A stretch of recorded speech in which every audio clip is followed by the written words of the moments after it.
This was an all-out, no-holds-barred, intensive weekend that relentlessly challenged my entire history of dating, conceptions, and more than satisfied everything I wanted it to be.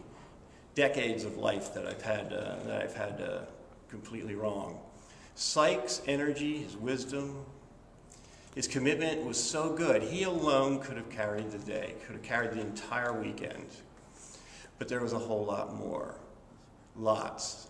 The coaching, at all times, one-on-one, two-on-one, at the most, 2-to-1 at the most, was exceptional. True pros.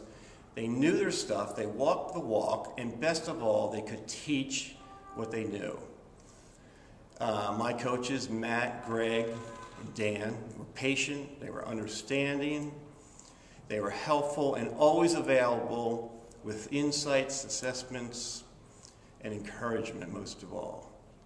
You know, they never forgot the most important thing about being a teacher, and that is to never forget what it's like to be a student.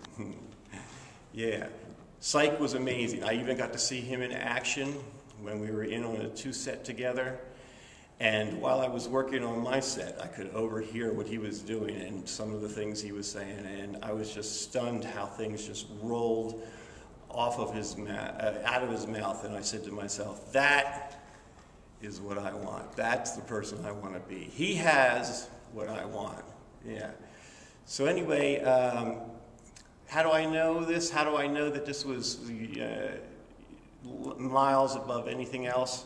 Well, because I've already spent thousands of dollars myself on other more disappointing workshops and even less than inspiring boot camps. So I do know as a comparison. So these guys were truly, truly inspired.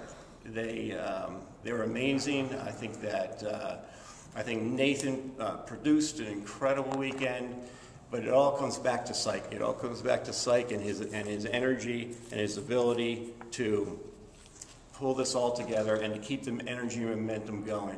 Phenomenal experience, well spent, and believe it or not, at the fraction of the cost of some of these other programs I spent for like 1 days and such. So Psych delivers. You know, it's Psych that brings that magic, and this is exactly what a boot camp should be.